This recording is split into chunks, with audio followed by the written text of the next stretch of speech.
You're looking for teamviewer.com, okay, and then just go down to the download free for private use, okay. This doesn't come up here.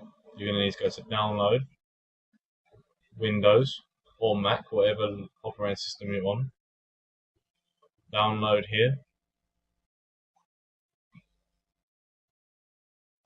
hit run, install.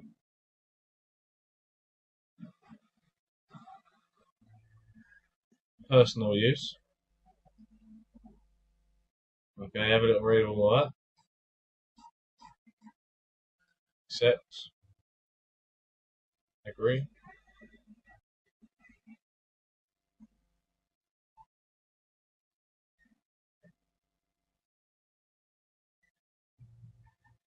Install that, and then you're up and running.